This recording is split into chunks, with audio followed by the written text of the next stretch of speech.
나와 타자, 나 아닌 다른 이의 간에 도통 쉽게 넘어갈 수 없는 그런 간극이 존재합니다. 이를 두고 김연수 작가는요, 심연이라고 표현한 것 같습니다. 개인을 고독하게 하고요, 연인의 마음을 아프게 하고요, 또한 종교와 민족 간의 살상까지도 야기하게 하는 게 그겁니다. 자, 오늘 여기서 조명하고 싶은 행위는 공감입니다. 이로써 재난과 파국의 현실을 뛰어넘을 수 있지 않을까, 공감으로써 생각해보게 됩니다. 오늘은요, 인문학적 관점으로 문학의 시선에서 공감이라는 키워드를 재해석해 보려고 하는데요. 오늘 첫 시간 특강은요, 성균관대학교 홍덕선 영어영문학과 교수님의 특강 준비했습니다.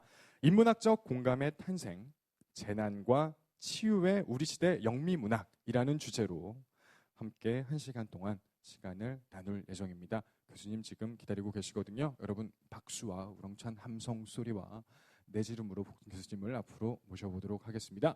교수님 모셔보도록 하겠습니다.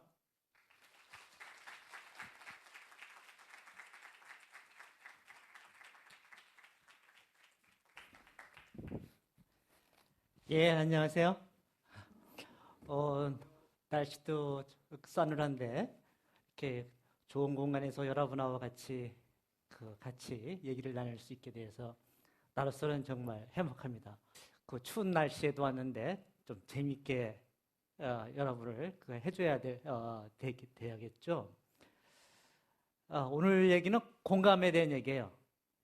여러분하고 오늘 같이 얘기를 나누면서 여러분하고 저하고 같이 아마 공감을 같이 가져야 갖도록 한번 이 얘기를 이끌어 볼까 합니다. 물론 이제 제가 이제 영문학을 전공하다 보니까 영문학에 관한 텍스트 작품을 갖다가 이제 우리가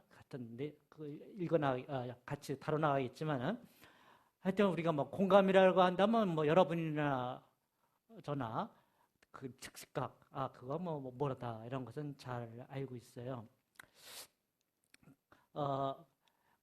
그래 여기 처음에 얘기한 것처럼 사실상 공감에 대한 얘기는 뭐 지금 여러 우리 TV라든지 또는 뭐 인문학에 대한 얘기들이 많이 나오면서 많이들 얘기되고 있습니다.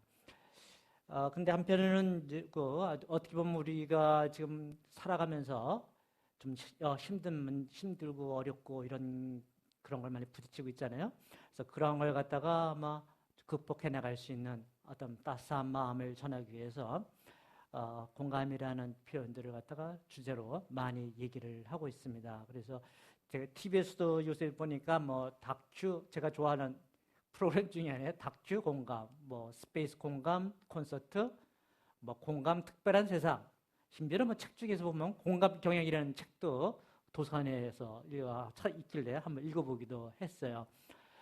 그런 면에서 보면은 자연과학에서도 이제 특히 대상을 관찰하는 데 있어서 어떤 공감이라는 개념들을 갖다가 많이 사용하는 것 같더라고요. 그래서 제가 여기 자연과학 캠퍼스에서 내려와서 여러분하고 같이 얘기를 나눌 때 저도 역시 뭔가 좀 자연과학에 대한 것을 갖다 좀 읽어봐야 되지 않을까 해갖고서 일부러 한 지난주에 이제 제 책에 그냥 쌓여 있었던 자연과학에 대한 책들을 많이 봤어요. 읽다 보니까 물리학 이런 것 천체 이런 것도 있지만은 주로 관심을 많이 끌었던 것은 이제 생물학에 관한 특히나 이제 다윈에 관한 그런 책들을 많이 봤어요. 그래서 최재선 선생님이 쓴 책도 읽어보기도 하고 도킨스가 쓴 이기적 유기적 이런 책들도 읽어보기도 했지만은 거기서도 보니까 공감에 대한 얘기들이 같이 언급되고 있더군요.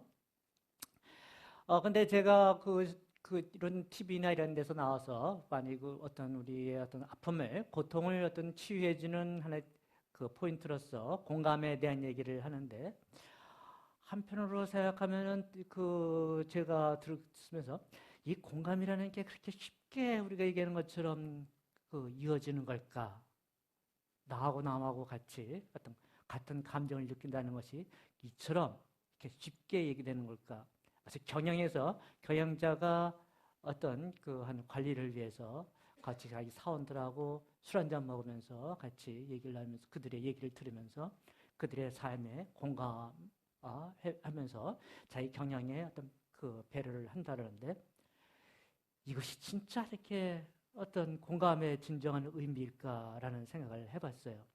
즉 뭐냐면은 나와 타인 사이의 그 사이가 그렇게 쉽게 그 간극이 없어지는 걸까?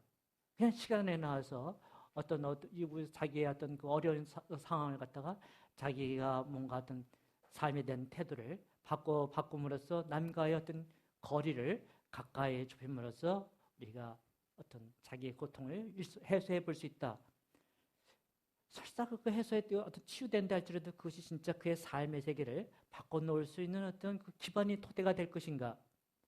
아니면 일시적인 하나의 그냥 치유의 어떤 카타르시스가 있는 아닌가? 경영자가 어떤 공감을 하면서 어떤 정책을 바꾼다는데 그거는 그 사람 경영자의 입장에서의 어떤 나름대로의 방책일 뿐이지 그게 진짜 거기서 같이 일하고 있는 사원들의 어떤 삶의 세계를 갖다가 공유할 수 있는 그처럼 우리의 세계가 그렇게 편하게 쉽게 일시적으로 한두 시간의 세계로 넘어갈 수 있는 세계일까라는 그런 생각들을 해봤어요.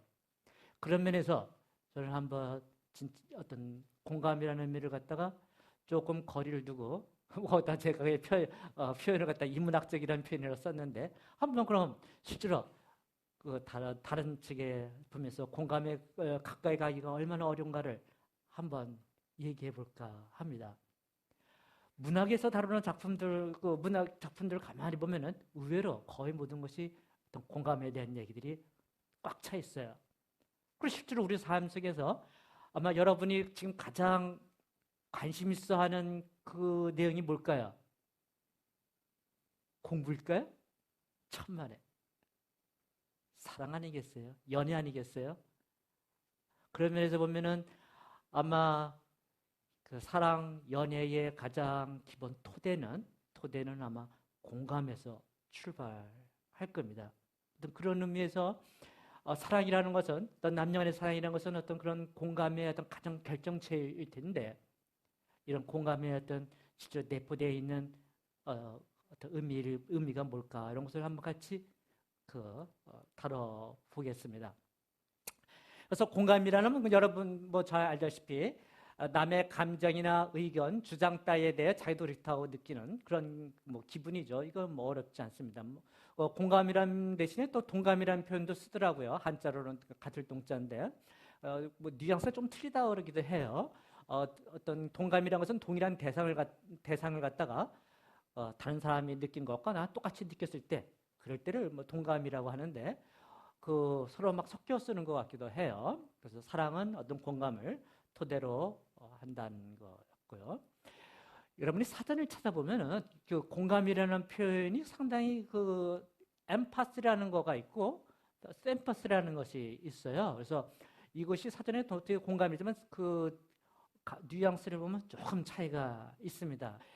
엠파스라는 것은 그 우리 보통 할 때 감정이입 또는 어떤 공감이라는 거죠. 감정이입이라는 것은 나의 감정이 상대방의 감정 속에 들어가서 합일된다는 거겠죠. 그래서 타인의 입장이 되어 그들이 어떻게 느끼고 생각하는지를 이해하는 것이고 1차전의 어떤 크리스마스 트리를 얘기를 좀 해보겠습니다.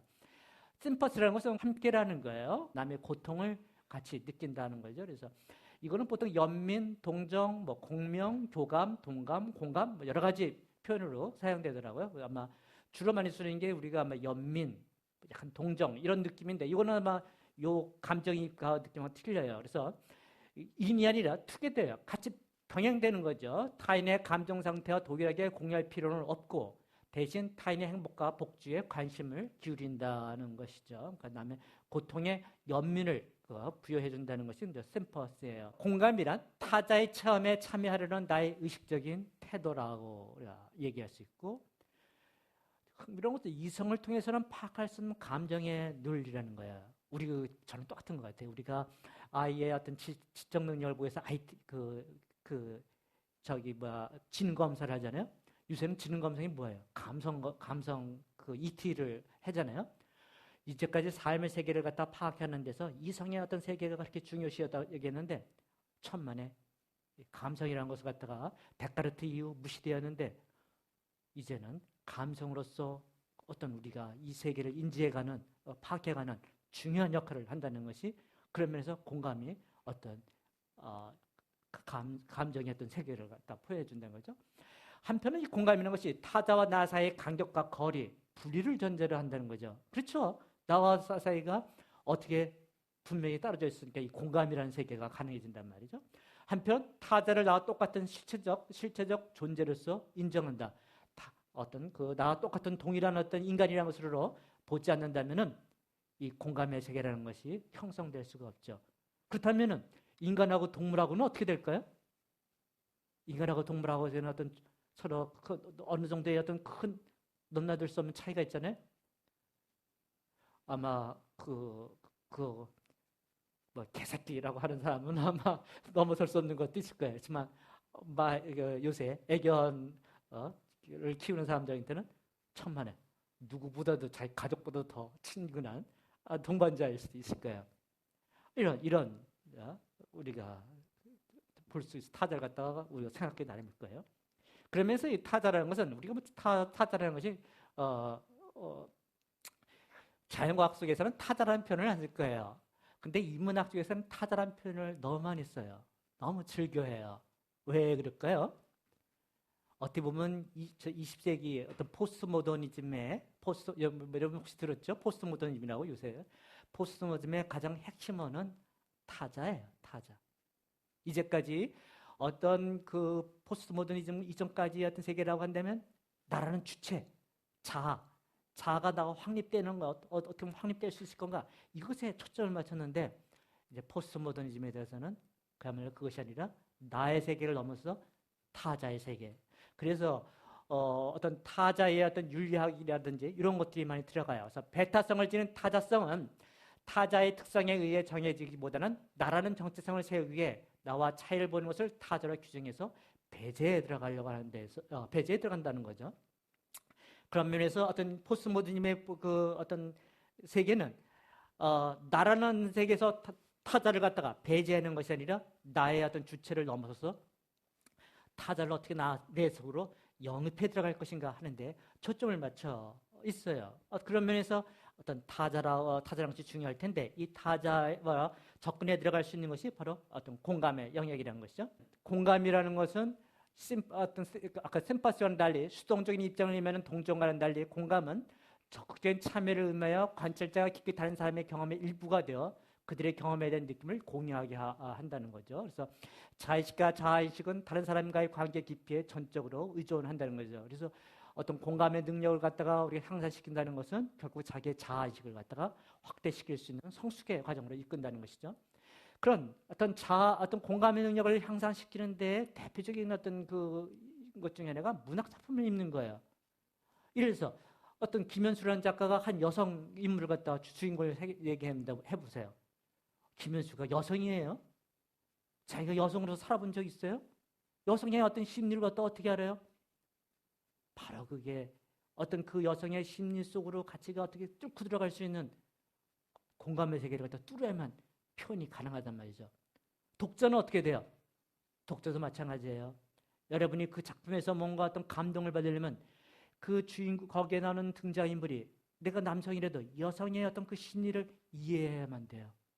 그 이해하는 것은 어떻게 이해해요? 작가가 그냥 먹여줘요? 천만에. 여러분이 행간을 읽어가면서 그의 심리를 갖다 같이 이해해 들어갈 수 있는 마음의 세계가 열려야 돼요. 그게 바로 어떤 공감을 풍부하게 해주는 과정이에요. 그래서 여러분이 아마 자연과학의 여러분이지만은 어떤 공감의 능력을 향상시키기 위해서는 자연과학의 어떤 그런 논리성의 세계만이 아니라 어떤 보면 비논리적이라 할 수 있는 문학의 어떤 심적 세계를 갖다가 봐야 된다는 것이죠. 연애를 할 때 자기 애인의 어떤 그 심리를 갖다가 논리적으로만 분석이 돼요. 거기에는 자기 어떤 남성이면 남성의 나름대로 어떤 인간적인 어떤 본능이라는 것도 있고 거기에는 우리가 합리적으로 얘기해 줄 수 없는 나름대로 어떤 비묘한 어떤 것도 들어있고 이런 것을 이해할 수 있다는 것 거기에는 여러분도 아마 동의하지 않을 수 없을 거예요. 오늘 여러분과 같이 읽어나갈 책은 같이 여러분에게 소개할 책은 여기에 나온 것처럼 J.M. 쿠찌라는 사람의 디스그레이스, 추락이라는 소설이에요. 발음이 쿠찌라고 자기는 불러달래요. 1940년 남아공에서 태어났어요. 남아프리카 공화국이죠. 여기 피부색도 보지만 남아공에서 태어났지만은 백인이에요. 이 사람은 케이프타운 대학에서 영문학 석사까지 하고 미국에서 박사까지 됐어요. 영문학이 아주 대적이죠. 그 영문과 교수도 하고 석자 교수도 하고 이 사람은 그 상 중에서 영어로 쓴 소설 중에서 제일 유명한 상이 뭐냐면 부커상이에요. 영국에서 주는 부커상이 유명한데 이 사람이 2번이나 상을 받았어요. 하나는 1999년 받은 부커상이 바로 오늘 다룰 이 디스그레이스, 추락이라는 그 소설이에요. 그리고 이 작품은 2003년 노벨 문학상을 받기도 했어요. 현재는 이제 오스트리아로 이주해서 갔죠. 아마 그 노벨상 받을 때의 어떤 사진 모습이에요. 이 소설에 대해서 몇 가지 그 질문을 소개하면서 해나갈까 합니다. 혹시 여러분 그 작품을 읽어본 사람은 없죠? 혹시 있어요? 예. 우리가 이 작품에 나오는 주인공 루리 교수라는 사람의 하던 생애를 통해서 우리가 그 양극단을 어떻게 화합될 수 있는지를 오늘 잠깐 보려고 해요. 바로 그걸 통해서 우리가 어떤 공감의 영역이라는 것이 나와 어떻게 보면 적대적이라 할 수 있는 이 타자와 간의 관계가 어떻게 형성될 수 있을까? 이 공감의 영역을 한번 볼까 해요. 첫 번째 어떤 그 앞부분의 소설의 첫 부분에 하는 이 데이비드 루드 교수가 그 자기가 가르치고 있는 수업 시간에 학생을 갖다가 유혹을 해서 그 학생과 성관계를 갖게 되는 과정을 얘기하고 있어요. 이 루리 교수는 그런 멜라니라는 여학생하고 성관계를 억지로 관계를 맺었는데 이 멜라니라는 학생이 나중에는 그 부모에게 얘기를 해갖고 부모가 학교에 찾아와서 고소를 하는 경우예요. 이 고소가 열리자마자 당연히 거기 진상위원회가 열렸겠죠. 진상위원회가 딱 열리자마자 루리 교수는 거기에 참석하자마자 거기에 몇 명의 교수들이 참석을 했어요. 딱 오자마자 시작하자마자 좋아, 내가 잘못했어. 나는 유죄를 인정하겠어. 그러니 나를 처벌하고 더 이상 진상위원회는 없는 걸로 끝냅시다. 라고 딱 선언해버린 거예요. 그러니까 거기 진상위원회에 있었던 살펴봤던 교수들이 한편으로는 조금 화가 난 거예요. 당신이 그래 유죄라고 하는 거는 좋은데 당신이 하는 말 속에 아무런 어떤 사과라든지 잘못되라는 그런 표현이 없이 그래 그냥 하나의 사건으로서 그냥 유죄야라고 하는 정도로서만 끝인다는 거라는 거예요. 당신이 그 한 짓이 얼마나 나쁜 것인지라는 것을 갖다가 사죄할 수 있는 남의 마음의 자세가 진정성이 담기지 않다는 것이 이들의 시비거리였어요. 그렇지만 루리 교수는 끝내 자기의 어떤 거기서 사죄의 얘기를 갖다가 표현하지 않아요. 그리고서는 날 갖다가 해고하려면 해고해. 자연히 당연히 해고될 수밖에 없겠죠. 그냥 학교를 떠나버리고 말아요. 그렇다면은 왜 루리 교수는 거기서 자기가 유죄를 인정하면서도 사죄를 하지 않았을까요? 라는 것이 첫 번째 질문이에요.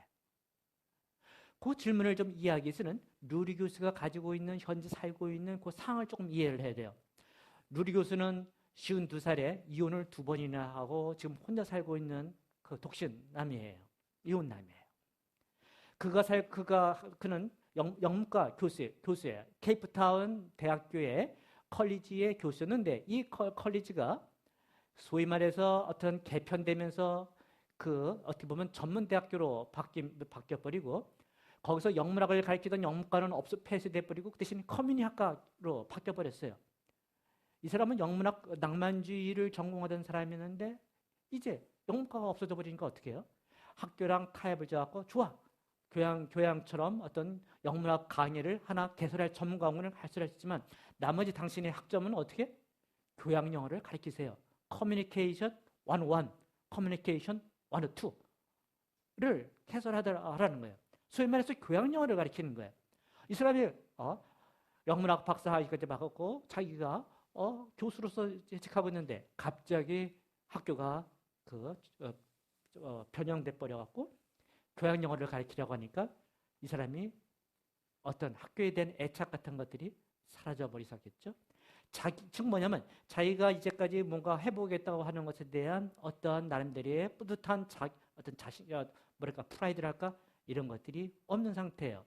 그러다 보니까 어떻게 그냥 개인적인 뭐 책만 쓰기도 하고 어떻게 보면 그냥 강의에 대한 어떤 그런 기쁨이라든지 이런 것은 어떤 사라져버린 그런 상황이에요. 그런 상황이죠. 이 사람이 그리고 거기에 케이프타운에서의 교수예요. 생활에 어려움은 없어요. 일종의 그 사회에서의 부르주아라고 할 수 우리가 표현하면 부르주아겠죠. 케이프타운 도시 안에서 그래 부르주아로서 자기가 누릴 수 있는 남들의 특권 같은 것은 다 누리고 있지만은 그렇다고 해서 삶의 어떤 목표라든지 어떤 가치라든지 이런 것에 대해서 그렇게 크게 느끼지는 않아요.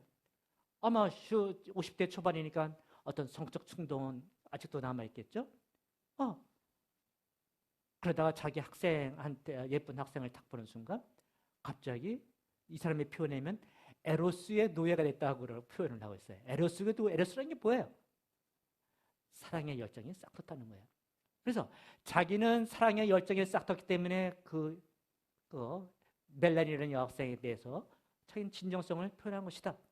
그리고 사랑이라는 감정, 에로스라는 감정이라는 것은 본능이기 때문에 인간이 갖고 있는 본능이기 때문에 이 본능은 누구라도 인간이 가지고 있는 가장 기본적인 어떤 속성이기 때문에 이 본능을 갖다가 어떤 징벌하겠다고 한다면 자기는 그것을 받아들일 수가 없다라는 거예요.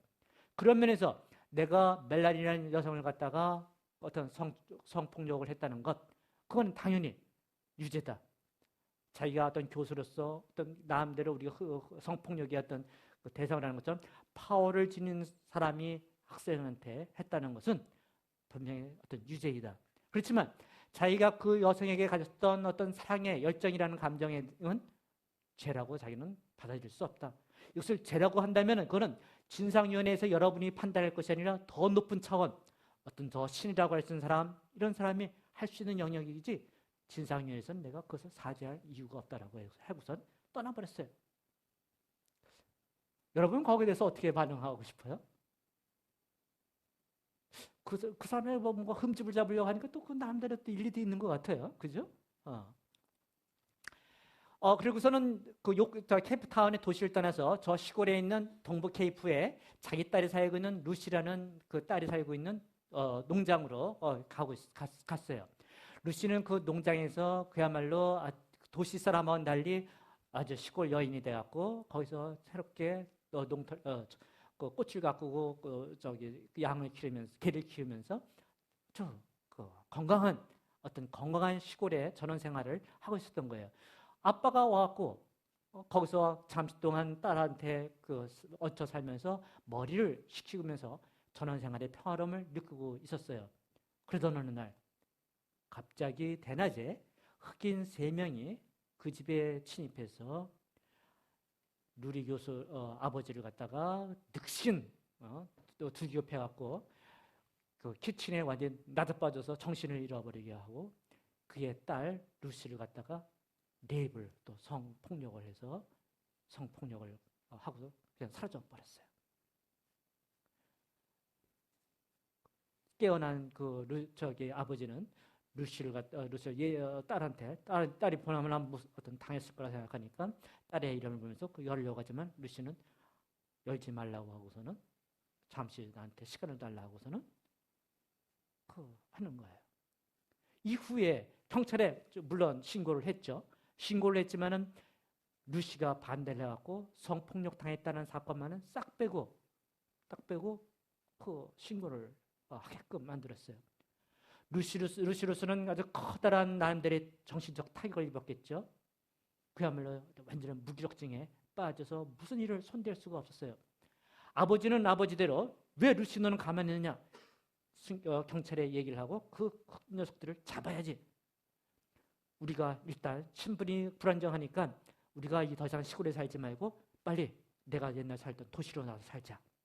네가 그것도 마음에 안 들면 그래. 네가 너의 그 자기 전처가 살고 있는 네덜란드로 널 갖다가 유학 보낼 수도 있어. 거기 가서 너 마음대로 유럽인처럼 살 수도 있어.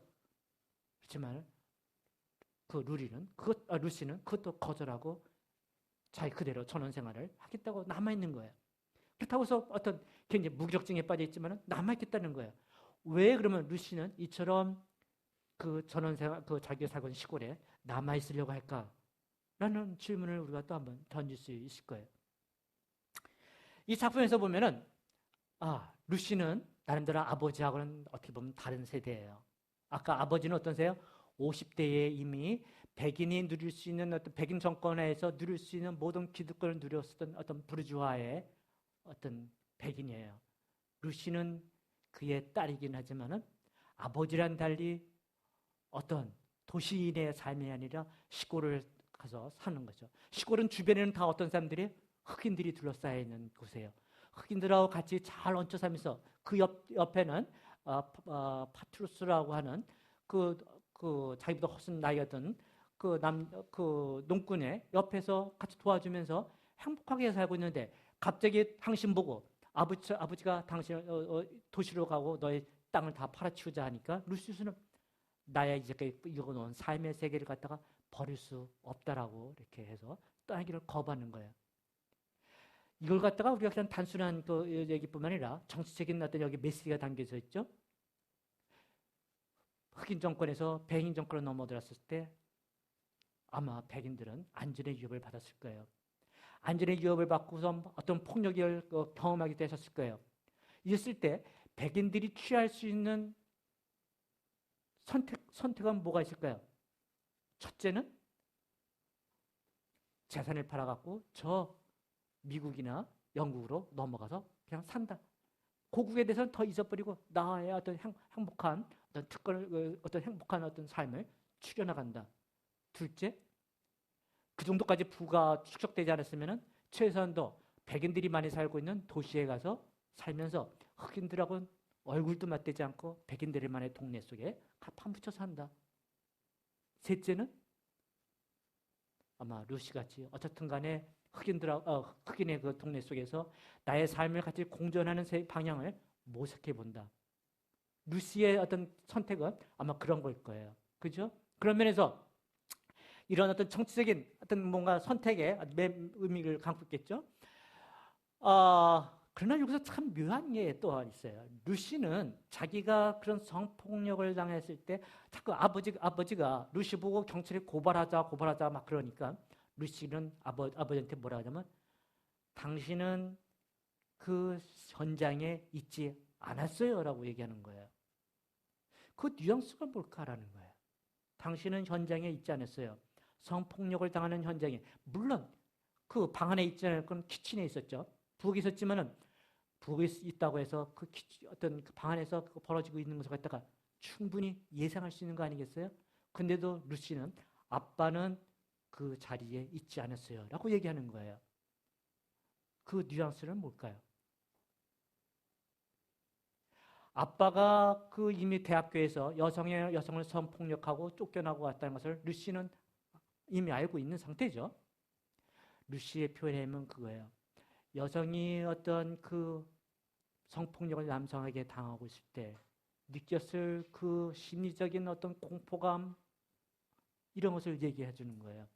그 흑인 3명이 들었는데 루시가 제일 어떤 황당해하는 것은 거기서 성폭력이라는 그 행위 자체가 아니라 이 3명이 마치 자기를 증오하듯이 어떤 그 성폭력 행위를 하더라도 증오하듯이 하더라는 거예요. 그거 속에서 남성들이 어떤 어떤 가해자의 어떤 그 폭력 행위 속에는 어떤 그것을 당하는 희생자의 남녀의 어떤 심리적인 어떤 그런 상황들 이런 것을 갖다가 느끼지 못하는 건지 아니면 그 여성에게 폭력을 가하면서 하는 어떤 그 성폭력이 여기서 오히려 더 희열을 느끼는지 루시는 그걸 갖다가 문제 삼는 거예요. 아마 그 속에는 아빠가 아마 그 멜라니에 대해서 했었던 과거의 걸 갖다가 암시하고 있는지는 모르겠어요. 왜? 아빠는 멜라니한테도 그래 내가 유죄긴 하지만 내가 어떤 사랑의 노예가 돼서 멜라니를 갖다가 그렇게 했던 것은 그건 누구 죄도 아니야. 나의 본능이니까 죄도 아니야. 그렇지만 루시가 보기에 그거는 남성의 입장이지 여성의 멜라니라는 입장에서 봤을 때 멜라니가 그 루리 교수를 사랑해서 했다면 모르겠지만 그것이 일방적이었을 때 그 피해자가 느꼈을 어떤 그 감정을 알고 있기 때문에 루시는 아빠는 나의 현장에 있지 않았어요라고 선언을 해버리는 것이죠. 여기서 루리가 뭐라고 표현했냐면 여기처럼 당신은 이해하지 못해요. 당신은 거기 없었어요. 당신은 그런 식으로 표현을 하고 있어요. 아니 그녀는 잘못 이거는 루리 교수의 말이에요. 아니 그녀는 잘못 생각하고 있다. 루시의 직관이 결국 맞다. 그는 이해한다. 그가 자기를 버리고 집중하면 그는 거기에 있을 수 있다. 그는 그 남자들이 되고 그들에게 깃들이고 그들을 자신의 혼으로 채울 수 있다. 문제는 여자가 될 수 있냐 하는 것이다. 그래요. 거기서 무엇이 있었는가 남들 어떤 그 집중해 보면 그 흑인들의 가해자가 했었을 어떤 심리를 이해할 수 있지만은 거꾸로 젠더의 섹스의 그 차이를 넘어서 여성의 심리를 갖다가 자기가 그 넘어설 수 있겠는가라는 질문을 던져보는 거예요. 우리가 아까 말했던 어떤 그야말로 공감의 세계라는 거, 나와 타자의 세계에는 그야말로 그냥 단순한 타자예요. 어떻게 보면 그 성이라는 여성과 남성이라는 그 넘어설 수 없는 생리학적인 그 차이가 한편으로 있는 거 아니에요? 이것을 갖다 넘어서서 우리가 똑같이 느낀다고 하기에는 거기에 무슨 간극이 있고 무엇을 넘어설 수 있는가를 갖다가 우리가 이해할 필요가 있지 않겠어요? 또 한 가지 10분 안에 마칠게요. 그 루리 교수가 거기서 생활하면서 심심하니까 몰랐으면 좋겠다 할 때 그 루시가 그러지 말고 거기에 살고 있는 베프쇼라는 어떤 백인의 동물병원을 하고 있는데 거기 자원봉사를 좀 하세요. 그랬어요. 그 권유해서 자원봉사를 하기 시작했어요. 그 동물병원에서 뭐냐면 주로 시골에 있으니까 빤하죠. 뭐 주로 개들이에요. 개들, 양, 뭐 염소 이런 데들이 그 와갖고서는 병원에서 치료를 받는 거예요. 이게 말이 병원이지. 그 제대로 된 병원이 아니에요. 제대로 된 병원 다 이미 가고 여기 병원은 뭐냐면은 자선 사업하는 거예요. 왜? 병든 개들 다리가 쩔룩거리는 거, 다리가 하나 잘려서 세 다리로 걷는 개들, 더 이상 우리 집에서 데리고 살 수 없는 개들. 자꾸 새끼만 낳고 더 이상 우리가 먹여줄 먹이도 없는데 뭐예요? 좀 죽여주세요 라고 데려오는 개들을 갖다가 바로 이 개에서 치료도 해주다가 마침내 안락사시켜주는 그런 병원이에요. 거기서 처음에 그 루리가 거기서 동물병원에서 자원봉사 일하면서 불구에 버림받은 동물들을 안락사시키는 일을 돕게 되면서 죽음을 앞둔 동물들의 존재를 처음으로 여기서 인식하게 되는 거예요. 그리고 죽은 개들을 화장터로 이송하면서 동물 시체의 명예를 지키는 일에 세심한 주의를 기울이는 거예요. 루리가 시체를 갖다 버리면서도 그의 죽어버린 개들의 시체의 어떤 명예를 지키는 일에 세심하게 관심을 기울이면서 버리는 거예요. 왜냐하면은 왜 이런 식으로 변했을까요? 왜냐하면은 처음에 루리 교수가 동물에 대해서 뭐라고 표현했냐면 동물에 관해서 얘기하자면 모든 수단을 통해서 동물들에게 친절하게 대하자. 그렇지만 균형을 잃지 말자. 우리는 동물과는 다른 차원의 피조물이다. 반드시 더 높다는 것은 아니고 그저 다르다는 말이다. 따라서 동물들에게 친절하게 대하려면 죄의식을 느끼나 보복이 두려워서가 아니라 단순하게 알아서 그렇게 하자.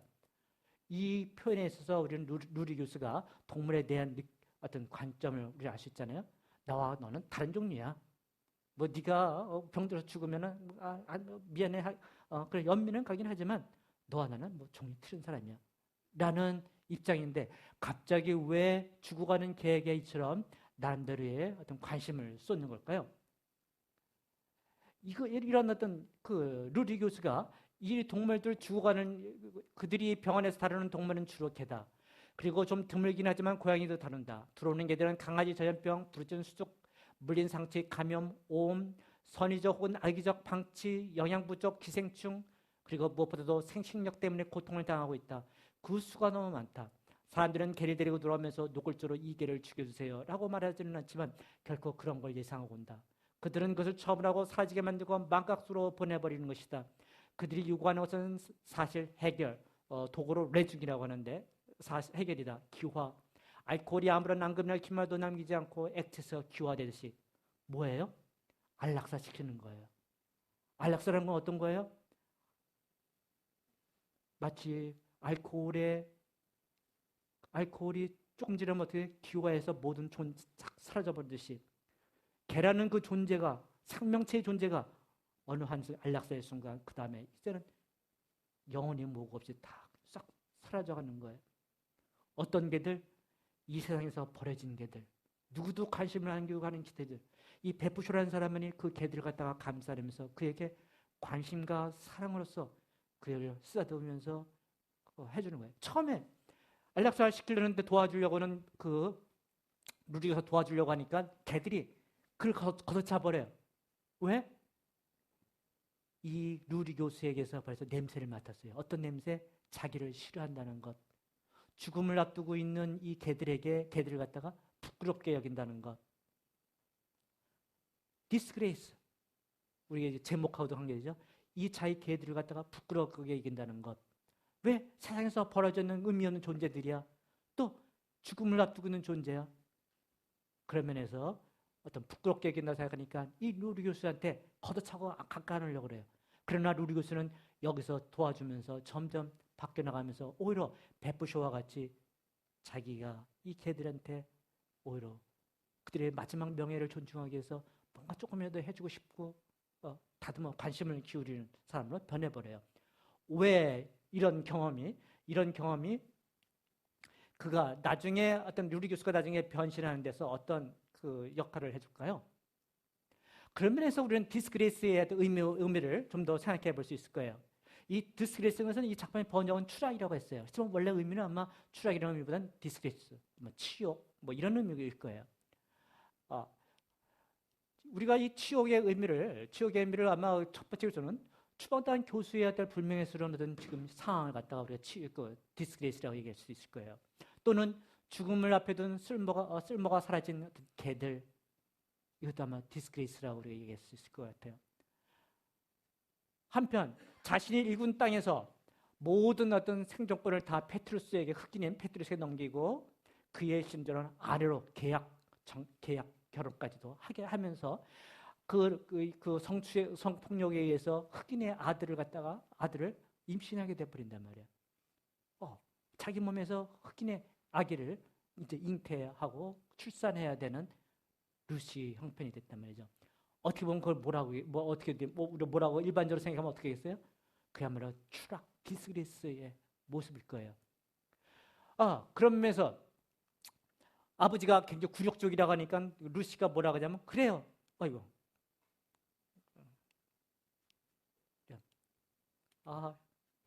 참. 루시가 뭐라고 표현하냐면 그래요. 제가 생각하기도 굴욕적이에요. 그렇지만은 한편은 내가 이 땅에서 쭉 살아가려면 그런 굴욕을 갖다가 감당해야 되지 않겠어요?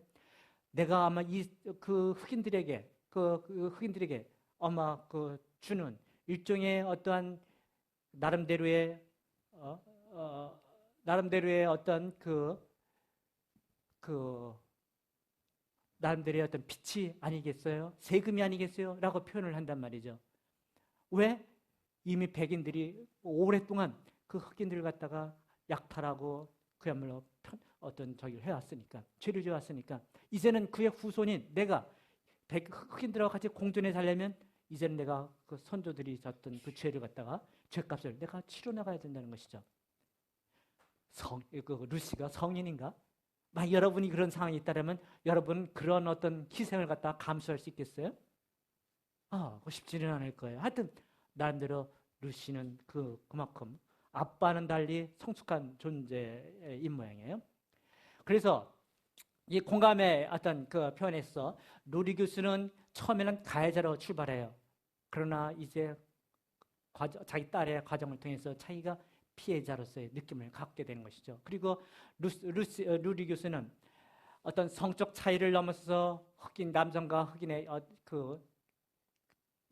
남성의 어떤 그런 면도 보이고 인종 간의 백인과 흑인 간의 어떻게 보면 다시 화합의 얘기들, 계급 간의 처음에 부르주아의 어떤 개인주의적을 어떻게 보면 극복해 나갈 것인가, 역사의 간극을 넘어서 백인 정권에서 어떤 화해를 통해서 그 공존의 세계를 할 것인가를 갖다가 얘기하고 있죠. 흥미로운 것은 루리 교수가 낭만주의 작가라고 했어요. 낭만주의 교수라고 했어요.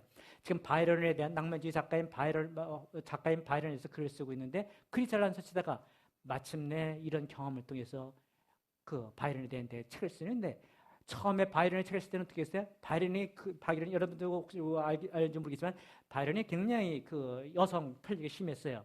처음에 쓰려고 해서 여성 편력 관련 바이런을 쓰려고 했다가 마지막에는 그 소재를 바꾸고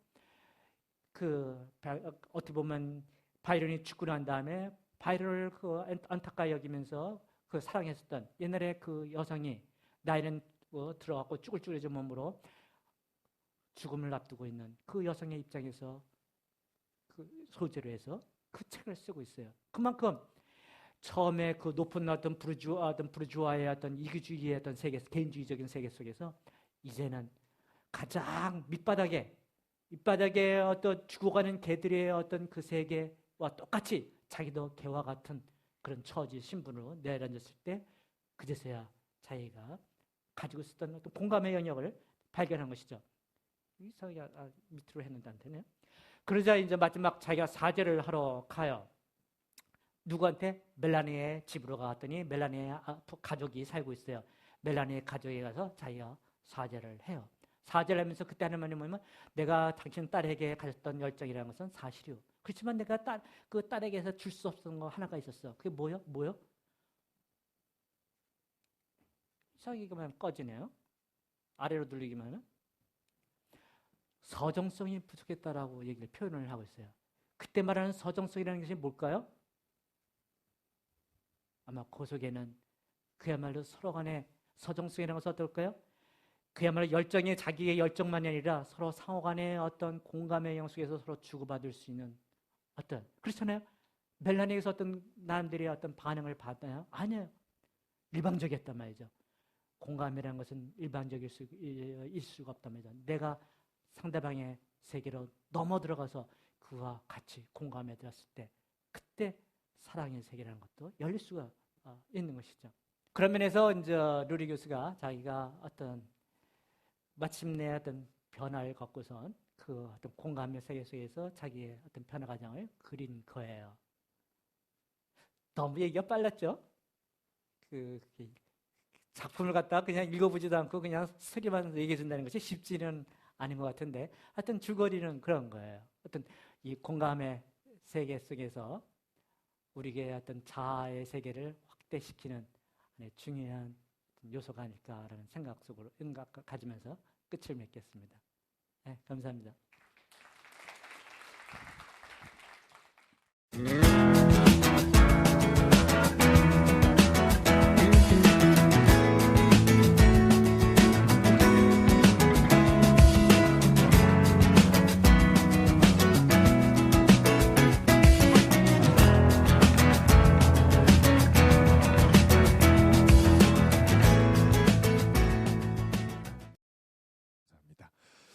자, 바로 이어서 가보도록 하겠습니다. 두 분과 또 함께 시작을 해보도록 할게요.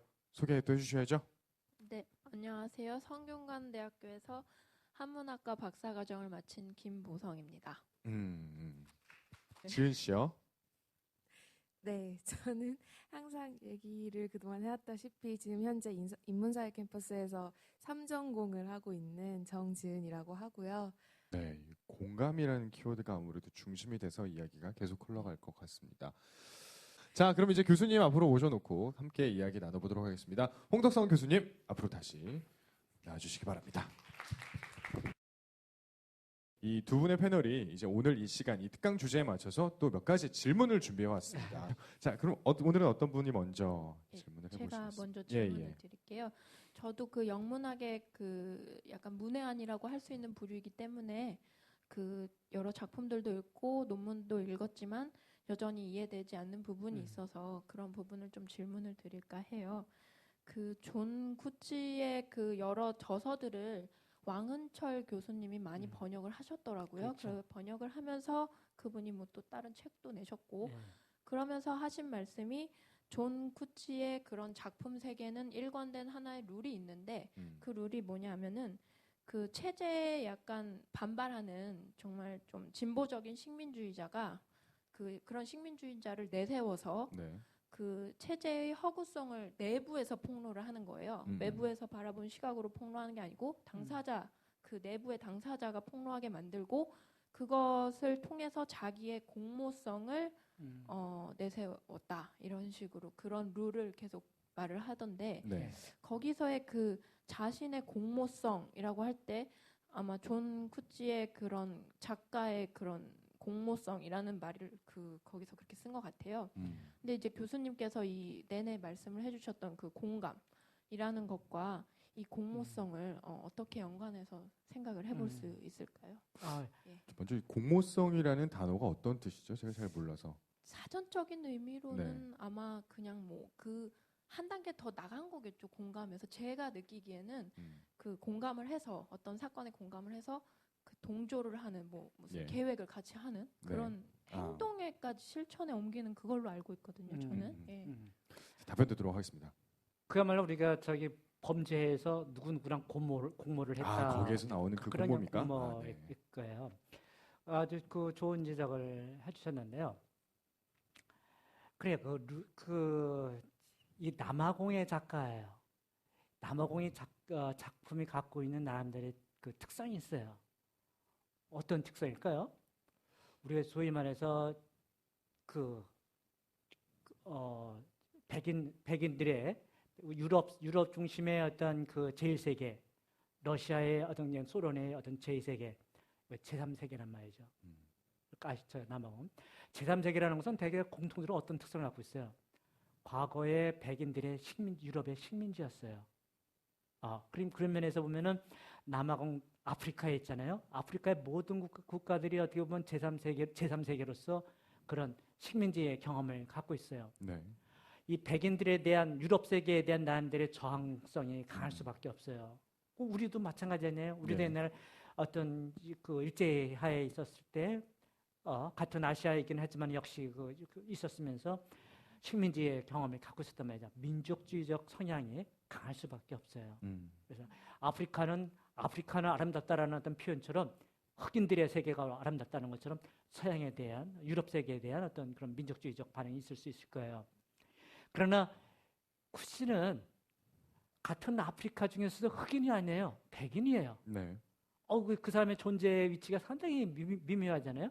아프리카의 흑인이 글을 썼다면 그래 민족주의적으로 써나갈 수 있어요. 이건 백인이에요. 유럽계의 조상이 유럽계예요.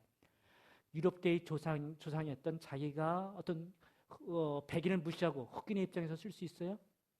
쉽지 않겠죠. 쉽지 않겠죠. 그렇다고 해서 그럼 백인의 입장에서 써요? 아니에요. 인텔리겐자예요. 백인이 가지고 있는 어떤 유럽 사회의 어떤 그런 폭력성에 대해서 너무 잘 알고 있는 사람이란 말이죠. 이 양자를 어떻게 서로 결합시킬까요? 그거는 아마 그 사람의 특력 중에 하나일 것 같아요. 그러니까 자기가 그 남아공에 살고 있는 백인들, 기득권층의 백인들하고 같이 살고 있으면서 자기는 여태까지 그런 걸 몰랐어요.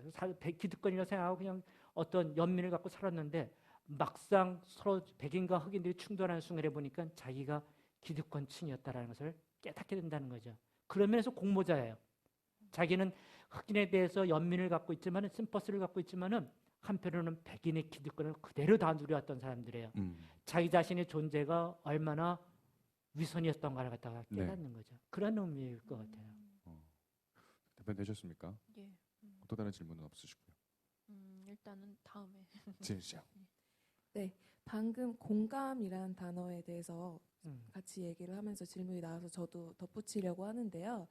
그 맥큐언의 소설 속죄, 그거에 대해서 교수님 저서에서 예를 드셨어요. 네, 그 속죄 영화로도 나왔었죠. 어톤먼트라는 영화 혹시 네. 아세요? 네, 그 원작이 속죄라는 네, 소설입니다. 네. 네, 그 소설 속에 그 주인공이 이제 타인에게 감정이입을 하는데 그 감정이입을 하는 데 있어서 이제 가능하게 했던 거는 상상력이 지닌 긍정적인 힘이었다라고 서술을 하셨더라고요. 그래서 공감을 하는 데 있어서 상상력이 긍정적인 그런 여파를 미치려면 어떻게 작용을 해야 한다는 건지 네, 그 부분이 좀 궁금해서 질문을 드리고 싶습니다. 네네. 그 석재라는 어터먼트였죠. 어터먼트 이 사람 저기 그 맥큐언이라는 사람이 그 쓴 작품이었는데 훌륭한 작품인 것 같아요. 영화도 잘 됐죠. 네, 아주 좋은 거기 작품이죠. 그 나이틀리가 네. 그 여자 주인공으로 나오는데 그 나이틀리가 입고 나오는 그 드레스가 녹색으로 된 드레스인데 그게 그 해의 최고의 드레스로 꼽혔어요. 아름답습니다. 네. 네, 그래서 인상 깊었던 그 작품 중에 하나였는데 네. 그 뭐 스토리가 조금 전부되어 있지만 뭐 시간이 없으니까 그냥 그 핵심만 얘기한다면 예. 그 남자 주인공이 자기가 사랑하는 그 애인의 여동생이 잘못 곡해를 하는 바람에 오히려 강간범으로 그렇죠. 몰려갖고 그냥 저기 감옥소에 갇히면서 그가 가지고 있었던 어떤 대학교를 졸업하면서 가졌던 어떤 모든 꿈이 모든 것이 그야말로 한마디로 박살나는 네네. 상황이었죠. 근데 자기 그 사람을 갖다가 잘못 그 모함했었던 이 소녀가 이제 커나가면서 자기가 가지고 있었던 것이 뭐가 잘못이었는 것을 어설프게 깨달았는데 그것을 확신을 못하는 거예요. 그러다가 자기가 뭔가 잘못을 했다라는 것을 느끼니까 이제 자기가 그 간호사가 되면서 조금 자기가 속죄를 해야겠다 생각했는데 그 어느 날 이 간호원 생활을 하고 있는데 갑자기 제2차 대전에서의 그 부상병들이 그 병원으로 쏟아져 들어오는 거예요. 네. 그 병원에서 한 프랑스 어린 병사가 뇌가 반쪽이 다 나간 상태에서 간호원이 누군지도 모르고 자기 애인인지 모르고 애인한테 마지막 포옹을 해달라고 하는 그 장면을 네. 보는 순간 이 어떤 그 젊음의 세계가 그 아름다운 젊은 세계가 어느 한 순간 죽음으로 싹 그야말로 어떤 기화되는 거죠. 기화되는 순간을 보면서 자기가 그 남성을 어느 한순간 갑자기 장래가 촉망했던 남성을 갖다가 미래를 갖다가 그대로 기화시켰다는 그런 깨달음을 얻는 거죠. 그거는 어떻게 보면 체험이기도 하고 같은 체험을 해도 그냥 이런 어떤 상상력에 공감할 수 있는 어떤 상상력이 들어가야 되는 거겠죠. 뭐 질문에 그 답변이 되시는지 모르겠습니다. 그 소설 작품을 좋아하는 친구들이 많이 있을 겁니다. 저 같은 경우도 뭐 아주 얕지만 소설 작품을 있는 대로 잡히는 대로 읽어보려는 편인 건데요. 그 조금 전에 교수님께서 말씀해주셨던 그런 줄거리를 안고 있는 속죄라는 작품뿐만 아니라 그런 것 같아요. 상상력이 공감을 어떻게 이용해야 상상력에 자극이 됐냐 뭐 이런 질문을 하셨던 것 같은데 다 경험할 수가 없지 않습니까? 그렇죠. 전쟁을 이전에 벌어졌던 전쟁을 우리가 경험하기가 쉽지가 않잖아요. 그런 부분들에 대해서 공감을 끌어내는데 큰 도구로 사용될 수 있는 것이 함부로 말하는 것 같지만 소설 작품이 아닐까라는 생각도 해보게 됩니다. 보성 씨 이어서 질문 받아주시죠.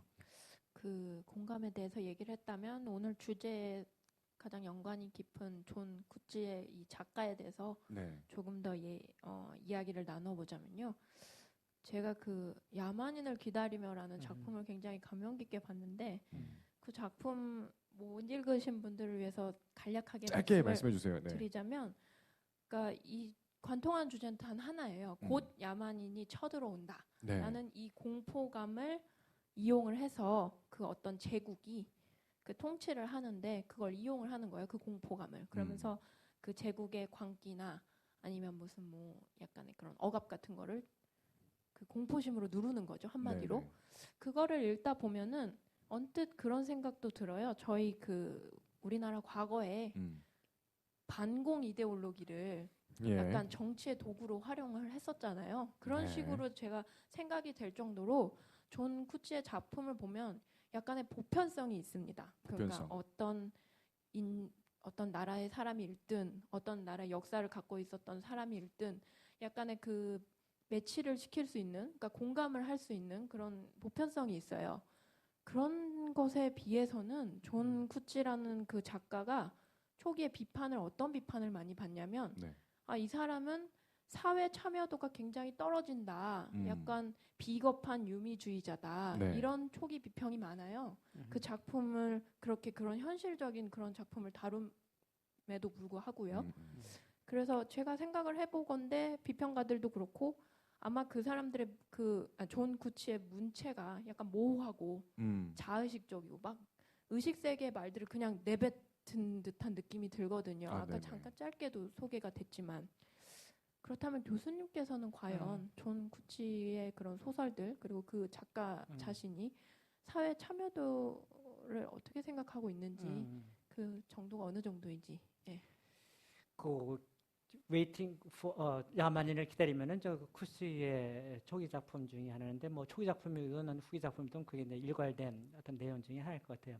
지금 뭐 소개하신 것처럼 어떤 권력을 쥔 자들의 어떤 폭력성에 대한 거 아니겠어요? 그러니까 그런 면에서 보면 굉장히 역시 남아공의 어떤 그 백인들이 가지고 있는 폭력성에 대한 것을 갖다가 이제 그 바로 암시를 해주는 알레고리 역할을 하겠죠. 그렇다면은 그 쿠시 가지고 있는 미묘한 위치예요. 작가로서의. 하여튼 어떻게 보면 그 가까워 있는 나름대로의 미묘함인데 예를 들어서 아까 초반에도 얘기했지만은 그러한 백인들의 야만성을 그 폭로를 하려면은 제일 좋은 것은 역시 그 피해자겠죠. 피해자인 흑인들의 작가들의 입장일 거예요, 그죠? 그렇지만은 한번 조금 더 뒤로 물러서 보세요. 우리의 삶이라는 것이 가해자와 피해자의 이분법으로만 되어 있는 세계인가요? 그렇지 않죠. 남아공에 아까 한 예를 들었지만 남아공의 백인에서의 백인 중에서도 백인의 어떤 그 뭔가를 문제를 삼는 인텔리겐자라는 사람들은 이쪽인가요? 저쪽인가요? 거꾸로 지금 이 쿠치는 아까 명문학 박사라 그랬어요. 뭐로 박사학위를 받은 줄 아세요? 세뮤얼 베케트를 갖고 박사학위를 했어요. 세뮤얼 베케트라는 사람은 어때요? Waiting for Godot, 고도를 기다리며라는 것처럼 그냥 단순한 정치적 얘기만이 아니라 인간의 존재의 근원적인 문제를 다루고 있는 작가예요. 쿠시도 마찬가지예요. 여기에 굉장히 아까 정치적인 알레고리가 들어있지만은 그 사람은 그걸 넘어서서 인간 존재의 어떤 사람들이 어떤 본성을 갖다가 얘기해주고 있단 말이죠. 이것이 A냐 B냐의 어떤 이분법이 아니라 그 중간에 절처해 있는 굉장히 있는 위치도 우리가 잡을 수 있을 거 아니에요? 포스트 모더니스트라고 우리가 불러요. 왜 그럴까요? A냐 B냐의 어떤 이분법적 세계가 아니라 중간층에 있는 사람도 있을 수 있다는 것. 그 사람들이 가지고 있는 사람들에게서는 그러면 이 삶의 세계를 갖다가 어떻게 어떻게 접근해야 되는 건가? 그런 질문이죠.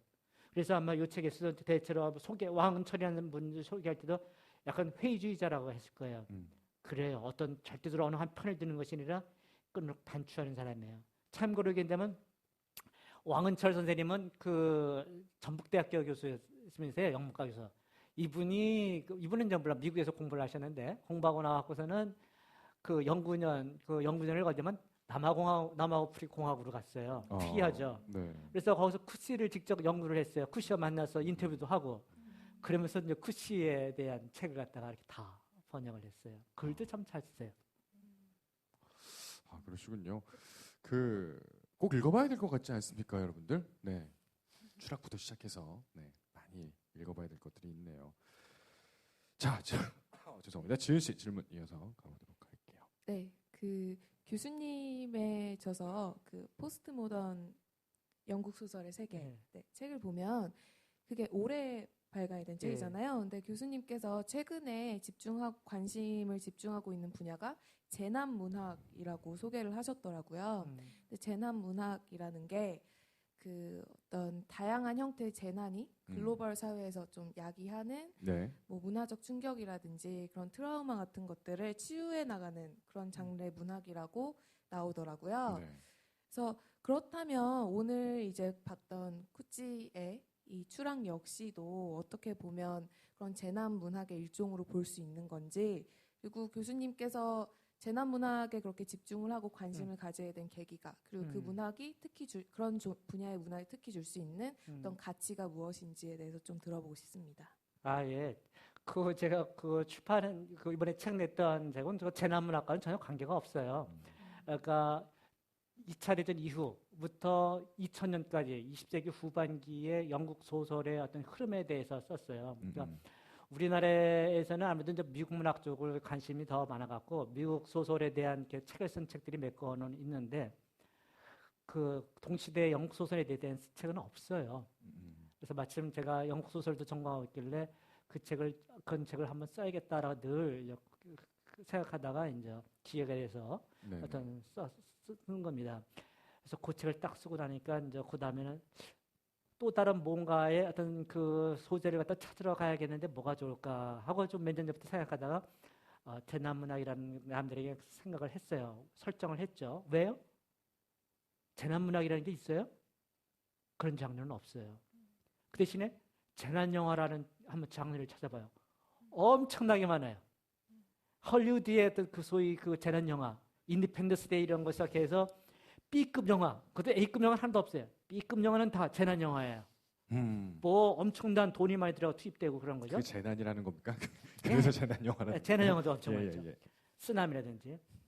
그러나 한편 딱 생각, 왜 재난 문학이라는 게 없을까? 재난 영화라는 것은 굉장히 어떻게 보면 스테레오타입의 얘기를 하고 있어요. 그러나 그 제가 재난이라는 걸 느낌을 갖기 시작한 것은 어떻게 보면 우리 금융위기를 겪으면서예요. 금융위기를 겪으면서 이것이 어느 한 나라에서 자그마한 일이 사건이 아니라 이거 전 세계적으로 급격하게 확산돼버려요. 그렇죠. 글로벌 세계 얘기 때문에 그래요. 국제적인 어떤 그 얘기가 아니에요. 이게 자연재해만이 아니라 심지어는 여러 가지 어떤 인위적인 재해, 심지어 전쟁까지 포함해서 우리 세계는 이렇게 보지 못했던 금융의 재해라든지 아니면 뭐 바이러스라든지 엄청난 게 재난이 있단 말이죠. 우리가 중세가 무너진 게 왜 무너졌어요? 한 요인 중에 하나가 패스트가 흑사병이 돌아서 무너져 버렸단 말이죠. 네. 한 세계의 이념이 완전히 무너져 버리는 그런 계기도 된단 말이죠. 아마 우리 글로벌 시대의 어떤 새로운 현상 속에서 이 재난이라는 게 가지고 있는 우리 삶의 직접적인 영향이 뭘까라는 것을 좀 생각을 해보기 시작했어요. 그러면서 이제 왜 재난 문학이란 재난을 소재라는 문학은 없을까 하고 좀 따져보다 보니까 있더라고요. 그래서 재난 문학이란 장르 형태는 없지만은 재난 문학이라는 장르라는 형태를 대남들 한번 만들어 볼까 해요. 최근에 한 얘기 해볼까요? 제가 며칠 전에 산 책 중에 하나가 정유정 작가의 28. 예, 정유정이 쓴 28이라는 그 재난 소설이에요. 그렇죠. 네. 이 소설을 읽어보면은 재난 문학의 어떤 특성이 재난 영화하고 뭐가 틀린가를 알 수 있어요. 뭐가 다른 건가요? 재난 영화는 그야말로 히어로가 등장하는 그런 스테레오타입이에요. 이 문학은 그렇게 감싼 스테레오타입은 아니잖아요. 남들을 깊이 천착해 들어가는 것일 거예요. 우리의 존재를 위협하는 어느 한순간 사라져가는. 생각해 보세요. 재난이 일었을 때 어떻게 내가 이때까지 살던 어떤 삶의 세계가 기반이 어느 순간 딱 흔들려 버리는 그런 상황일 거예요. 그렇죠. 거기에서 이제 내가 나 혼자만의 삶 아니면 공동체의 삶, 재난이라는 것은 공동체의 어떤 피해예요. 나가 아닌 어떤 공동체의 문제가 들어가기 때문에 거기에서 나와 타자, 공감 이런 것들이 끼어드는 것 같아요. 그 한때 그 국내 문학 같은 경우에는 좀 영미 문학은 아니지만요. 국내 문학에서 이제 97년 IMF가 터진 이후에 그 소재를 잡아서 소설을 상당히 많이 냈었습니다. 현대 작가들이 이제 그런 작품들이 많은 이들에게 읽혀진 이유 중에 하나가 또 그런 공감을 불러내고 아까 치유라는 표현을 쓰셨는데요. 어느 정도 그 마음을 위로해주는 그런 역할을 했던 것 같습니다. 여기 있는 재난 말씀하셨던 것처럼 뭐 어느 한 곳에서 국지적으로 벌어지는 일이더라도 전 세계적으로 퍼지는 것은 지금 예전과 크게 더 달라진 것 같습니다. 그래서 그 영미 문학이든지 한국 문학이든지 너나 할 것 없이 읽어보는 것이 혹은 공감에 큰 영향을 미칠 것이고 그리고 그런 것들이 우리 또 치유로 이끌어주지 않을까라는 생각을 또 해보게 됩니다. 자, 아까 전에 제가 말씀드렸던 것처럼 여러분들이 보내주신 의견을 가지고 조금 더 이야기를 계속해서 이어가 보도록 할게요. 오늘 주제에 맞춰진 이야기들이 무엇이 왔을까요? 네, 세 가지를 끊어서 함께 나눠보도록 하겠습니다.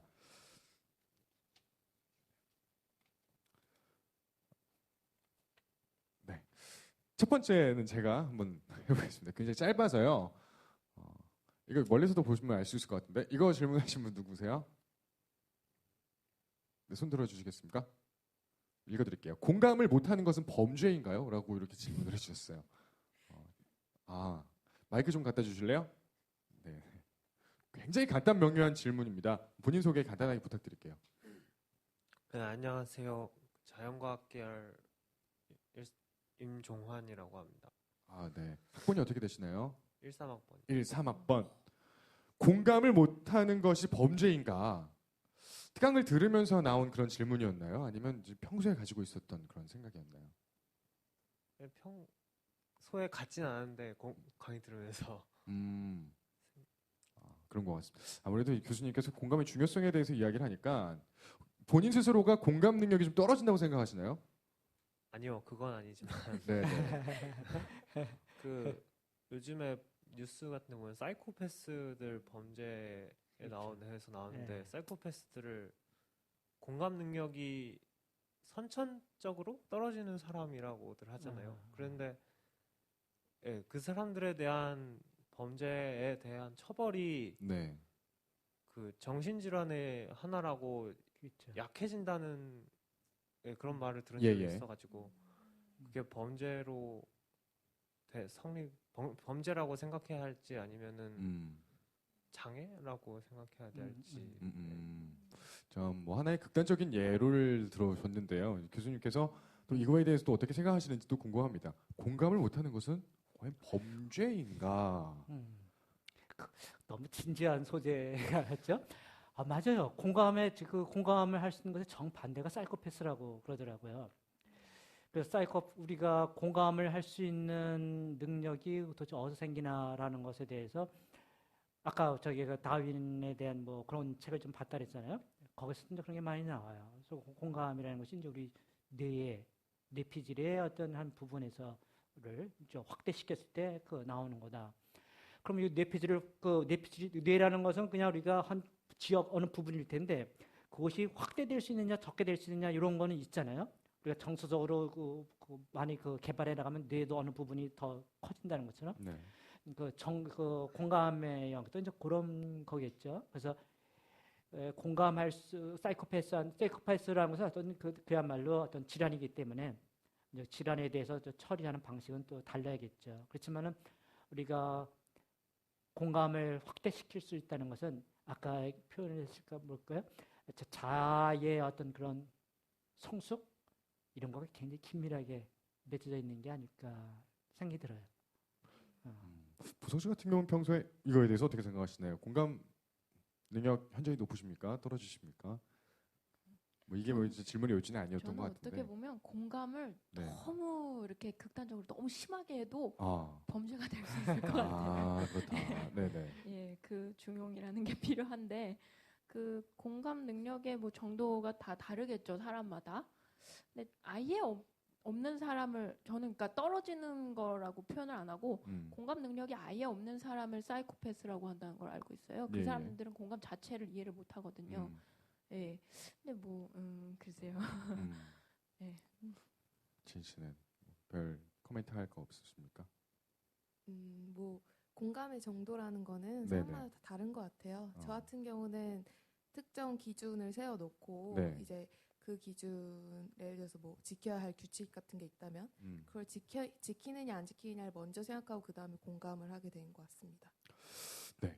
저 같은 경우에는 그 질문하신 요걸 워딩을 조금 바꿔서 이 범죄라는 말은 뭐 좀 빼보고요. 공감을 안 하려고 애쓰는 거는 바람직한 건 아닌 것 같아요.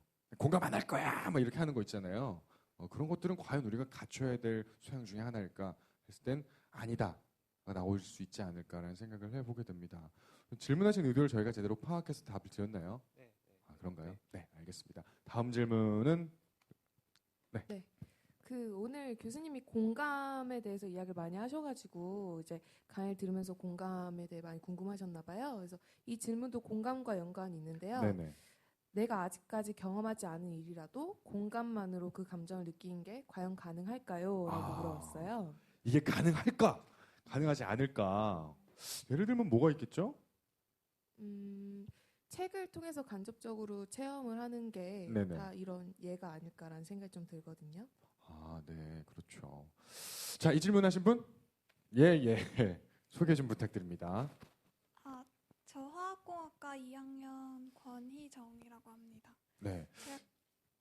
제가 지난 학기에 수강했던 수업 중에서 셀프 퀘스천 셀프 앤서라고 스스로 질문하고 그거에 대한 결론을 학우들끼리 토론을 통해서 직접 도출하는 과목이 있었는데 그거에 대한 소주제 중에 하나가 이제 경험하지 않은 일도 공감을 통해서 느낄 수 있느냐. 근데 오늘 교수님께서 강연하신 주제가 공감이라는 게 겹쳐서 교수님은 혹시 어떻게 생각하시는지 궁금해서 질문 올리게 됐습니다. 자문자답이라는 그 강의 이름이었나 봅니다. 자, 아무튼 그 경험하지 않은 것들을 책이든 영화든 뭐 문학 작품으로 좀 얘기하니까요. 가능할? 그게 말이에요. 생각하십니까? 저기 우리가 근데 살다 보면 공감 이런 경험의 세계라는 것이 그렇게 넓지는 못하잖아요. 그렇죠. 그렇잖아요. 우리가 어느 한정 속에 있는데 그렇지만은 우리가 성숙해진다는 것은 자기 자아를 개발한다는 것은 자기의 경험의 폭만으로 될 수 있는 건 아니잖아요. 그렇죠. 네. 그래서 그럼 남의 경험 세계를 이제 엿보아야 될 텐데 그 엿보는 것이 진짜 나한테 적나라하게 그 뭔가 울림이 있게 들어와야지 그냥 남의 경험 그 얘기만 듣는다고 되는 건 아니란 말이죠. 그런 면에서 이제 우리가 소설에서 예술 작품이라든지 이런 것들은 내가 겪는 경험의 세계를 벗어나 있는 것, 그것도 그냥 벗어나 있는 게 아니라 내가 경험으로서는 그냥 이렇게 생각할 거라고 하는 예상을 갖다 완전히 뒤집어 엎는 것, 이런 것을 이제 보여주잖아요.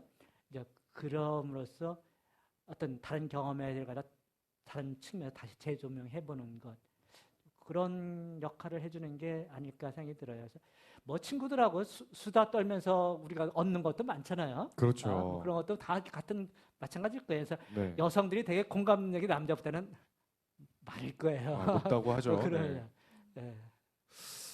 또 수다로는 놓치지 않는 보성 같은 경우에 어떻게 생각하세요? 이 부분에 대해서는? 저는 솔직히 네. 제가 공감력이 좀 많다고 다른 사람에 비해서 많은 것 같다고 네. 말씀을 드렸지만 제가 경험하지 않은 것에 대한 공감력은 확실히 떨어지는 것 같아요. 그러니까 제가 공감도가 높다는 것은 제가 이 살면서 경험했던 것이나 이런 거에 반추해봤을 때 그게 높아지는 거지 경험을 하지 못한 걸 그러니까 예를 들어서 제가 군대를 안 갔다 왔는데 네. 군대를 갔다 온 그 남성들의 고충을 이해한다 이거는 좀 안 맞죠. 그러니까 저도 못 느끼고요. 잘. 예. 그냥 막연히 힘들겠다라는 느낌을 받을 뿐이지 뭐 아무리 그들의 경험담을 듣거나 뭐 진짜 사나이를 보거나 그래도 저는 잘 이해가 안 돼요. 예. 그런 거겠죠? 어때요? 네, 뭐 좀 전에 말씀드렸지만 물론 본인이 직접 경험한 거에서 더 공감을 크게 느낄 수는 있겠지만요. 네네. 그래도 역시 한 사람이 살아가면서 직접 경험할 수 있는 게 굉장히 폭이 좁은 만큼 네. 그리고 그 경험을 예를 들어서 독서를 앉아서 하는 여행이라고 하잖아요. 예. 그런 것처럼 그런 어떤 예술 작품, 뭐 독서, 영화 감상 이런 걸 통해서 충분히 공감을 이끌어낼 수 있고 그렇기 때문에 사람들의 호응을 얻을 수 있는 게 아닐까라는 생각이 들어요. 저는 개인적으로 이 경험이라는 게 학습에 의해서도 가능하다고 생각하는 사람 중에 한 명이거든요. 그래서 이제 특히 제가 지금 살고 있는 이제 2013년 현재를 그린 그런 소설 작품을 읽을 때에는 공감이라는 표현을 많이 했지만 공감하기가 좀 쉽습니다. 게다가 제가 거주하고 있는 뭐 서울 지역에 뭐 저 20대 후반에 어떤 남자 주인공이 나오는 이야기라면 더 크게 공감을 할 수 있겠죠. 하지만 반면에 뭐 제주도에 있는 20대 초반에 여성의 주인공인 어떤 소설 작품이라면 이해하기는 어렵습니다만, 그러니까 100% 이해하기는 굉장히 어려운 것 같아요. 그런데 전 이해를 하려고 노력을 하는 그런 태도가 중요한 것 같은데, 해서 필요하다면 다른 자료든지 아니면 친구에게 물어볼 수도 있고요. 그러니까 학습이 될 수 있다고 생각합니다. 제가 여성을 경험할 수도 없고 여자의 이야기들이 어떤 건 정확히 알지 못하지만 어느 정도 부분은 이끌어내서 공감할 때 더 크게 공감할 수 있지 않을까. 저는 뭐 개인적으로 그렇게 생각을 합니다. 이해라는 표현이 100% 알아야 100% 이해해야 이해고 0%면 이해하지 못하고 이렇게 양쪽으로 나누는 건 쉬운 게 아닌 것 같아요. 네. 질문 좀 이어가겠습니다. 제가 가진 질문은 아마 서두에서 교수님께서 던졌던 본인 청중들이 가장 관심 있을 법한 그런 부분이 아마 사랑이 아닌가라고 러브. 하셨는데 네. 여기서는 그런 질문인 것 같아요. 요즘 한국 사회에서는 여성의 권리 신장 문제가 대두되면서 남성과 여성의 입장이 충돌하는 일이 점점 더 빈번하게 발생하고 있습니다. 신체적, 정신적으로 태어날 때부터 수많은 차이를 안고 태어나는 남성과 여성이 서로 좀 더 이해할 수 있는 방법에는 어떤 것이 있을까요? 아, 이거 굉장히 네. 실질적인 우리의 그 실생활에 굉장히 많이 필요하게 될 것 같은 이 질문하신 분, 감사하신 분 누구신가요? 아, 예. 마이크 좀 건네주세요. 네, 소개 좀 해주세요. 저는 자연과학 계열 11학번 신혜진이라고 합니다. 저희가 질문을 그대로 읽었는데 그 의도하신 것들을 저희가 다 이해했다고 생각하시죠? 네, 뭐 다시 한번 말씀해 주실래요? 어떤 것들이 궁금했는지. 요새 이제 한국 사회에서 특히 뭐 예를 들어서 남자들의 군 가산점 제도 문제라든지 아니면 뭐 여학생들의 생리공결제 아니면 직장에서 이제 여자인 회사원들이 뭐 출산 휴가를 받는 문제라든지 그런 문제들이 이제 도마 위에 올랐을 때 이제 남성의 입장과 여성의 입장이 되게 첨예하게 대립하는 양상이 더 심해지고 있다고 생각하거든요. 네. 근데 이제 남성과 여성 사이의 어떤 화해나 이해가 되게 필요할 것 같은데 서로 이제 구체적인 어떤 방법에 대해서는 전혀 모르고 있는 것 같거든요. 그래서 그걸 알 필요가 있다고 생각해서 어떤 방법이 있는지 질문을 좀 드리고 싶었습니다. 교수님이 이 질문에 대한 답변을 주신 때 여기 있는 학생들에게 굉장히 큰 도움이 될 수 있을 거라 생각합니다. 어떻게 생각하시나요? 사실 굉장히 현실적으로 필요한 문제인데요. 어려운 문제죠. 우리 사회에서 지금 사실 갈등 요소들이 굉장히 많잖아요. 뭐 이제 그런 면에서 보면은 참 그 중요한 문제인데 뭐 그런 걸 떠나서 그냥 제 그냥 개인적인 사적인 걸 보더라도 지금 올해 제 사적인 얘기를 하면 제 딸애가 이제 결혼을 해요. 그만큼 이제 애가 컸는데 축하드립니다. 지금도 제 그 집사람하고 가끔마다 싸워요. 좀 부끄럽지만. 한 20, 30년을 이제 같이 살다 보면은 조금 이제 이해를 하고선 그런 다툼이 없을 만도 한데 그래도 가끔마다 싸운단 말이죠. 그 싸움이라 큰 의미는 있겠어요. 그렇지만 하여튼 툭닥툭닥 그래요. 저도 이제 아무도 이 문학을 가르치다 보니까 이게 말로만 돼서는 안 되고 실제로 실천이 있어야 된다 생각하고 가능한 어떤 여성에 대해서 제 집사람에 대해서 이해하려고 노력은 하죠. 그래도 이렇게 마음대로 안 돼요. 그러나 생각해 보세요. 여러분의 지금 좀 학생 좀 여러분이 위치에 있어 가장 지금 추구하고 있는 게 뭐예요? 뭔가요? 아까 얘기했지만 좋은 배우자 만나는 거 아니에요? 좋은 배우자 만나는 게 얼마나 중요한 거겠어요? 자기가 5, 6살 때까지 평생도록 자라왔지만 물론 여성의 경우를 한 본다면 자기 남동생도 있어요. 그렇지만 자기 배우자로서의 남성이 동생하고는 또 틀리단 말이에요. 어떻게 보면 남성을 이해하는 게 제일 중요한 문제 아니겠어요? 남성은 도대체 뭐 하겠어요? 쭉 자라오면서 여성에 대해서 엄마 있지만 엄마하고 또 여성하고 저기는 틀리단 말이에요. 그걸 어떻게 이해를 해야 두 사람이 사랑을 하고 그야말로 삶을 살아가는데 단순히 그거는 지식만 갖고 되는 건 아니잖아요. 그거는 진짜 내 온몸으로 직접 몸으로 느껴지는 거란 말이죠. 그게 단순한 여러 가지 결부되잖아요. 뭐 본능도 되고 거기에 성적인 육체적인 욕망도 들어있을 테고 심리적인 서로 간에 땡기고 그러는 것도 있고 얼마나 미묘한 게 있어요. 이제 그런 건 직접 아마 겪어보려면은 역시 우리 아까 했던 소위 말해서 대표적인 타자가 되는 거 아니겠어요? 네. 아까 조금 우리가 그런 얘기를 했는데 조금 좀 다른 얘기를 해보면 네네. 자기의 입장에서 요 카테고리를 정하고 거기에 그 상대방이 이해를 해보려고 하는데 저는 그걸 조금 더 적극적으로 나서야 될 것 같아요. 자기의 카테고리를 갖다가 무너뜨려야 될 것 같아요. 여러분이 한번 그 남자친구랑 한번 사귀어봐요. 그 남자친구가 잘해주는 것 같은데도 어떤 때는 자기가 잘 삐지게 만든단 말이죠. 왜? 내 카테고리에서 해보니까. 그러면서 그렇기 때문에 저희 타인을 갖다가 타자라고 하는 사람보다 이해하는 게 그렇게 어렵잖아요. 내 범주로서만 얘기할 수는 없는 것 같아요. 그걸 진짜 과감하게 뛰어넘어서 물론 상대방이 동조하라는 건 아니죠. 상대방은 무슨 이해는 해야 될 거 아니겠어요. 왜 저기 할 건가? 그 이해는 어떻게 가능할까요? 아까 우리 얘기한 것처럼 그냥 단순한 연민의 그 정도 정원이라 내가 그 안에 들어가 볼 수 있는 것, 자리 바꾸는 것. 근데 그런 사람 생각을 해봤어요. 우리 인문학에서, 문학에서 그렇게 우리가 뭐 타자 이렇게 얘기를 하지만은 막상 이라크 전쟁이 일어나니까 미국에서 이라크 전쟁이 일어나니까 웬걸 그냥 한 번에 다 때려 부순단 말이죠.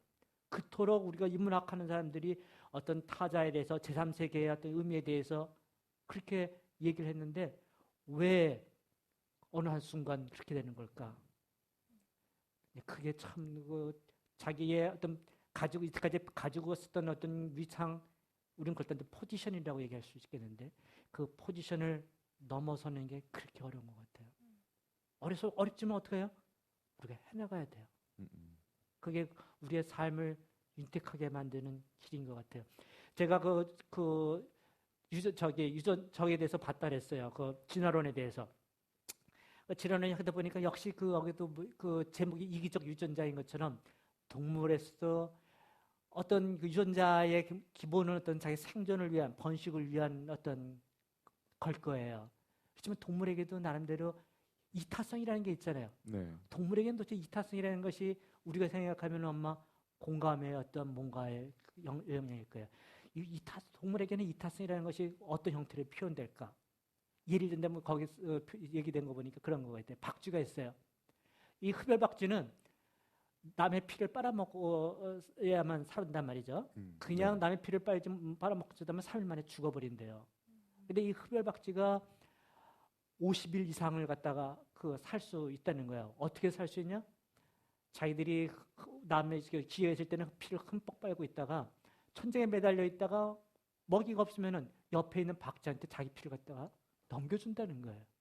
이런 식으로 자기 희생을 해야 어떤 남들의 어떤 생식을 번식해 나갈 수 있는 어떤 그걸 얻는다는 거예요. 이것도 단히 이타심이겠죠. 동물에게도 기본적으로 그런 것이 있을 텐데 하물며 인간에게는 어떤 뭔가가 필요한 것 같아요. 네, 말씀하시겠고요, 보성 씨. 질문을 하셨잖아요. 처음에 말씀하셨을 때 김현수 수학가의 소설 중에 심연 부분을 말씀하셨는데 나와 다른 것들을 인정하는 작업이 공감과 이해의 첫 시작이 아닐까 생각됩니다. 그리고 이제 말씀하셨던 것 중에 사회적으로 벌어지고 있는 그런 문제들이 있잖아요. 그런 것들은 남자와 여자, 남성과 여성 말씀하셨는데 남성과 여성은 개인적으로 제 생각은 서로의 입장을 주장하는 것은 분명히 맞다고 생각합니다. 다만 자신의 입장만을 고수하고 그것만을 밝히다 보면 타협점이 나오지 않겠죠. 그렇게 되면 분쟁과 싸움만 계속해서 이뤄질 거라는 것을 잘 알 텐데 왜 그런지 잘 모르겠어요.